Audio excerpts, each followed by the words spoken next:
Hey everyone, we're live at the Paste Studio in New York right now with Nathalie Joachim. Nathalie, thank you for being here. Thanks for having me. Yeah, we are about to share your music with the internet. We're going to hear 4 songs off Femme d'Haïti, which is nominated for the Best World Music Album of the Year, the Grammy. Congratulations to you. Thank you. Yeah. Best of luck on that. Can you tell us what you're going to do first off the album? Sure. I'm going to sing a song called Lamizé, pas dous, which means misery is not sweet. I fell in love with this song through a version of it sung by Toto Bissant, who was a really huge Haitian singer, but also an actress in the 70s. And her version of it is just a beautiful version of storytelling. But the song itself actually goes back hundreds of years. So a lot of people from Haiti have sung versions of this song. And I just think it's lovely. I'd love to hear it. Okay.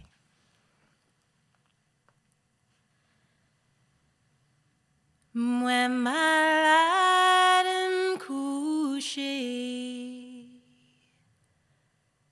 m'pa ka leve,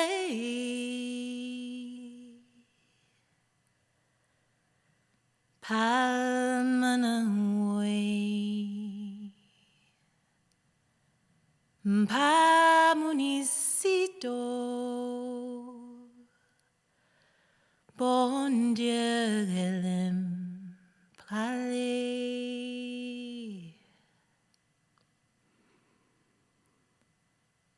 Mwen malade m'kouche, m'pa ka leve,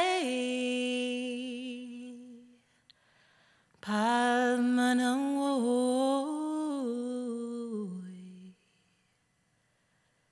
m'pa munisito, bon Dieu, elle parler.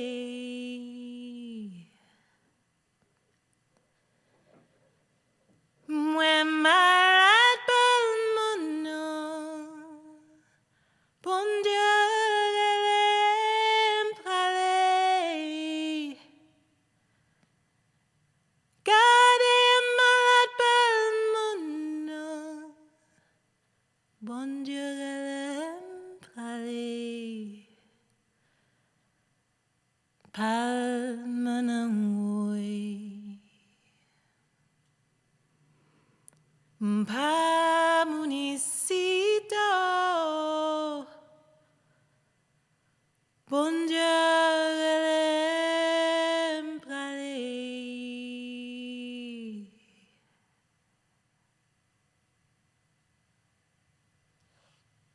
Oh, Zanyo, Lamizé, pas dous, I go away. Oh, Zanyo, Lamizé, pas dous, I go away. Lamizé, pas dous, I go away. M'pa chercher la vie en l'autre côté. Oui.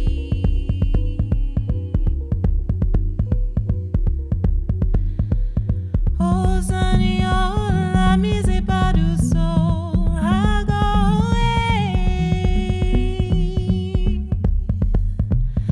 Oh, Zanyo, Lamizé, pas dous, I go away. Lamizé, pas dous, I go away. M'pa chercher la vie en l'autre côté. Oui. Nam fue l'avion go woy, mes amis, moi no fue l'avion go woy. Nam fue l'avion go woy, mes amis, moi no fue l'avion go woy.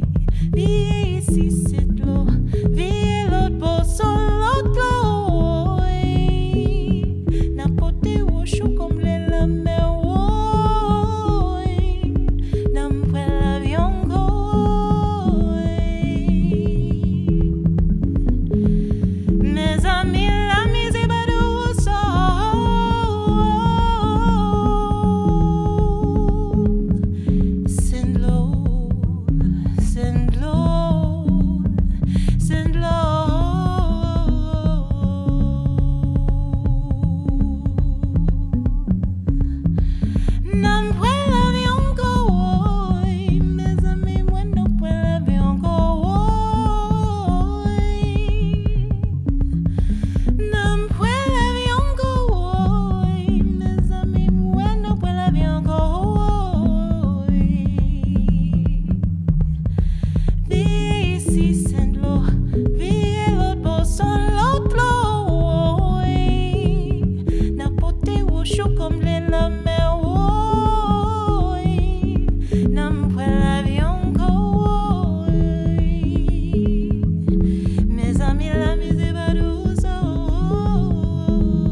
Comble la me voy, nam fue el avión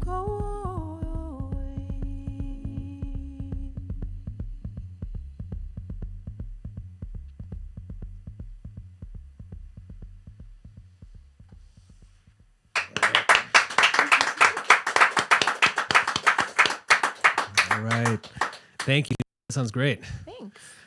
Can we talk about the album, the theme behind it? I mean, as the title suggests, it translates to Women of Haiti, and it celebrates the work of female Haitian artists. Can you tell us more about that? I'm sure you're going to be able to verbalize it more eloquently than I just did. So what it's about, and also what made this the right time in your life to choose to make this particular album? You got it. I really came upon this idea for the record just after I'd lost my grandmother. She was a huge force in my life and a beautiful person, and we just had this gorgeous relationship. And I was sort of thinking about the loss of a voice, like what happens when someone's voice who meant so much to you, especially as a musician, is gone and not here any longer.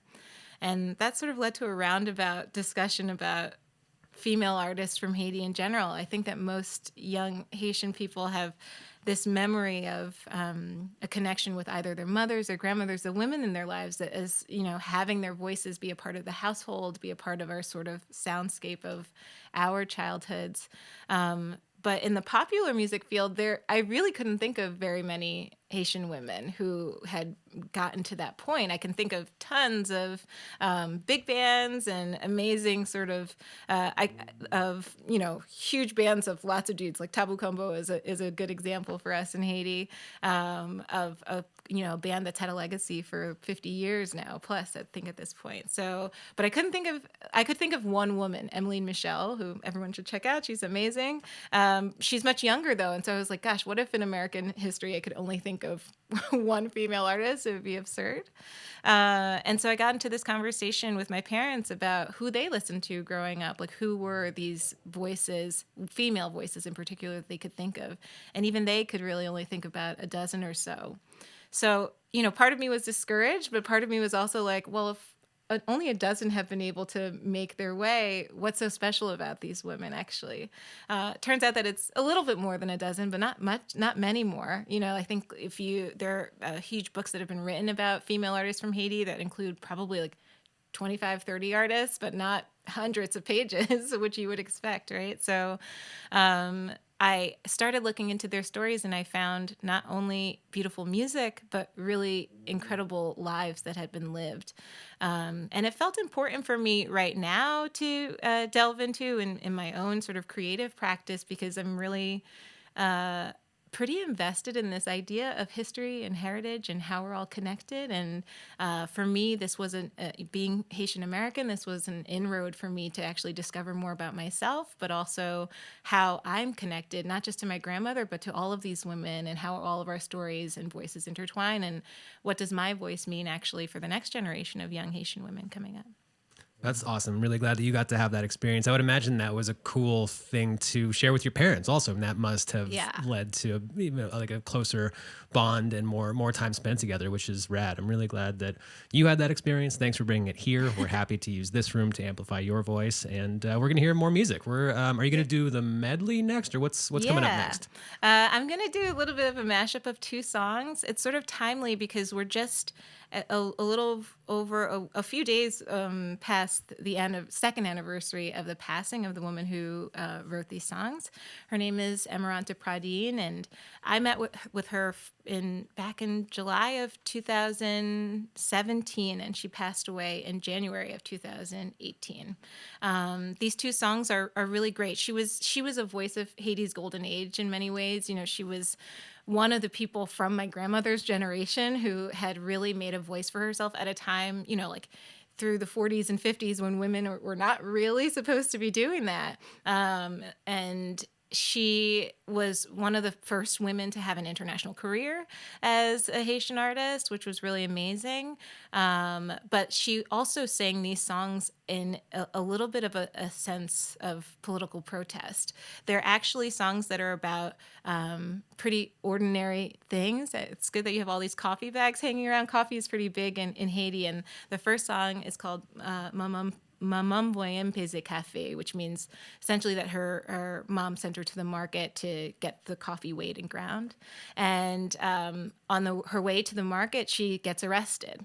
And I think at the time when she was singing the song, it was just like a young girl singing a silly song about nothing really. But it was really her comment that it was actually quite challenging for people to walk through their everyday life doing ordinary things. And in the song, she's more concerned about what she's going to tell her mother when she gets home because she's not going to have the coffee, but which makes the song seem silly. But it's actually pretty serious when you think about it, also just in the context of what's going on in the world right now, in Haiti and across the globe, actually. And then I mashed that up with a second song of hers called Legba na konsole. And Legba is a voodoo god, and he's sort of the connector between the sort of world of the gods and the world of humans, and he's sort of a voice that helps translate the language between those two realms. And the song is about the fact that like he will console us in times of need. So she never really paired those songs together, but I did. And I made these arrangements, just after she had passed, because she had become sort of like another voice that was really heavy to have lost in my life. All right, love to hear it.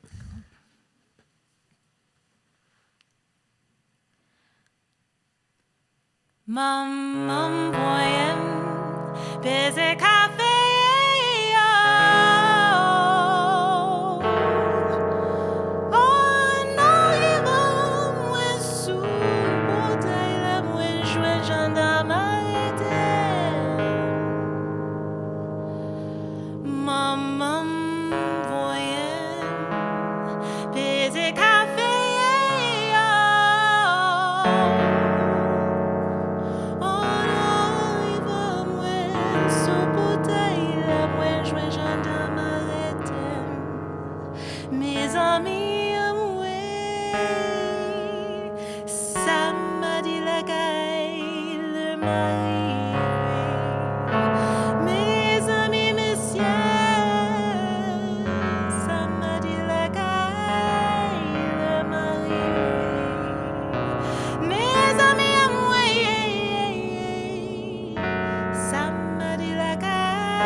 Mes amis, messieurs,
All right. Thank you, Natalie.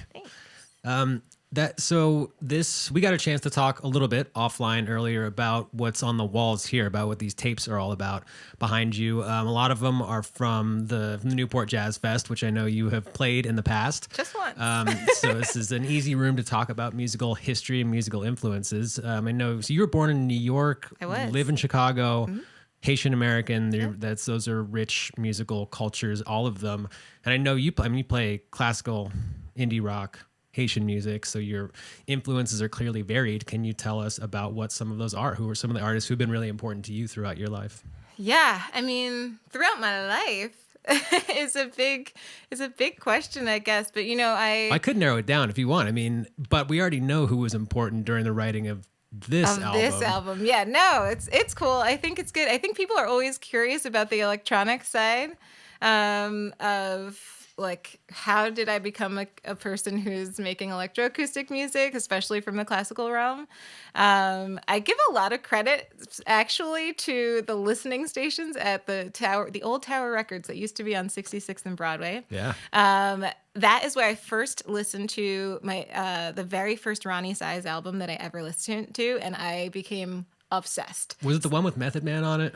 No, it was Ronnie Size and Represent, which is like Method Man guested on, and so did Zach De La Roca on one of the Ronnie Size and Represent albums, which is my only exposure to him, but it was great. Wait. Yeah. I will play it for you afterwards. We are going to get that. The New Forms album, Method Man is not on that record. No, this is like 1997 probably. 98 yes. maybe, okay. I don't know, a while ago. But so that specifically Ronnie Size and Represents the New Forms album, which was like, blew my mind. I mean, it's like a kind of drum and bass that was like, oh my gosh, who knew this was possible? And like right around the same time, Aphex Twin put out those Come to Daddy remixes, which was like so amazing. And of course, Bjork was amazing, has always been this like incredible being. And so my life of like growing up was like, I became deep into this electronic space, but also was like going to my flute lessons.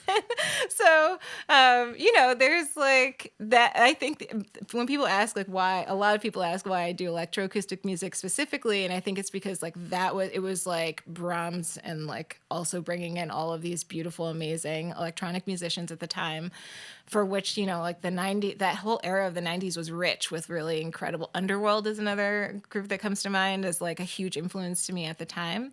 But I have influences from all over. I think also like that era, Erykah Badu's records that were coming out right at that moment were just like so killer. And growing up in New York, also just this idea of like hip hop in general, which you don't hear a lot of on this record per se, but you do hear in some of my other music. But yeah, it's I guess the influences have been varied. Yeah.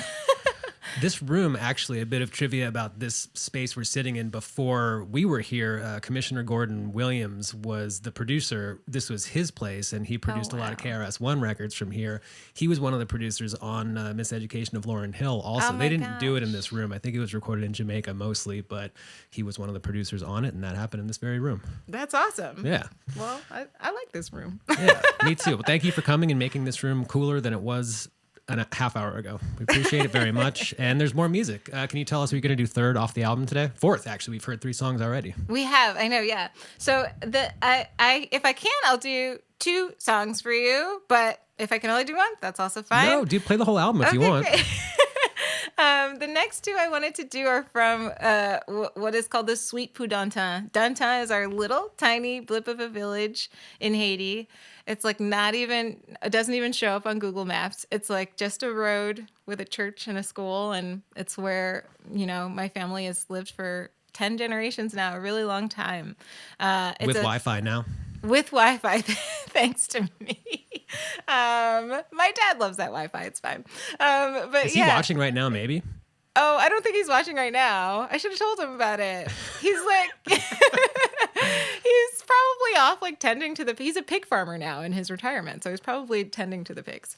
But yeah, I became sort of fascinated with, I had recorded actually the girls choir from our little village singing at a church service. And I don't normally go to church. I don't ever go to church, but I decided to go because my cousin was sort of like helping out with the girls choir and preparing them for this. And my dad actually was the one who convinced me to bring my recorder to this church service. And in the making of this making of this project, of the record and everything, this was like a critical musical moment for me because I'd spent at this point, like almost a year and a half really understanding the lineage of music in Haiti as it relates to Africa, as it relates to France, as it relates to Cuba, as it relates to the rest of the diaspora. And so you learn a lot, especially when you are learning about voodoo as a storytelling practice, a musical practice and tradition. There are lots of like specific drum patterns that are tied to specific types of stories. And so I had been sort of steeped in that kind of listening and showed up to this church and was expecting like a Catholic mass, which for me as a classical musician means like a very specific thing, but was also like totally silly that I thought that's what I would find. There's like not an organ in the middle of nowhere, Haiti. So I walked into the mass and it was really beautiful because they had all of these like specific parts of the mass, the Kyrie, the Sanctus, the sort of offerings. None of it happens in Latin, like at all. All of it happens in Haitian Creole because no one in the middle of dantan is running around speaking Latin. And there's no organist, there's no keyboard player, there's just a drummer who's literally playing these drum patterns that are from a musical tradition and a religious tradition that's like so different than where we were. So it was this collision of worlds in terms of like understanding. I guess I really felt like it was so beautiful that this music has lived with these people and their ancestors for hundreds of years. And that there's no sort of like shedding it from us. We sort of are who we are. Like they're like, I guess we need to be at this church service because like someone told us we need to do this a while ago, but this is how we know how to do it. And like bringing in our own sort of cultural, religious, musical practice in this church space was sort of this beautiful moment for me. So that was a very long-winded way of saying I want to perform a couple of. I wanted to like I normally have my band here, my string quartet, spectral quartet, but they're not here now. So I wanted to make sure that the chorus sang with me at least a little bit. So I was going to sing two movements from that. One is the Alléluia, and the second is called Resevwa, which I like to leave you with because it means receive it, and it's actually the song that's sung in the offering in the service. And I like to think of it as a little bit of a musical offering to leave you with. All right, thank you.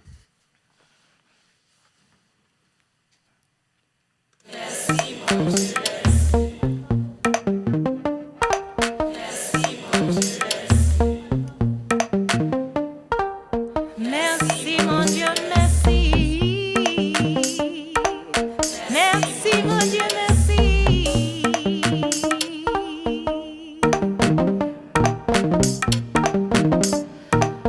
Je t'ai tant cherché, mon Seigneur et mon roi. Je t'ai tant cherché, la vie.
Right. Nathalie, thank you for coming here and doing this. This has sounded great. And you're traveling tomorrow. You're headed down to North Carolina. You're in Chapel Hill to play Friday night. And then back in Brooklyn, you're at Shapeshifter Lab in Gowanus on February 7th. That's right. National Sawdust, February 10th.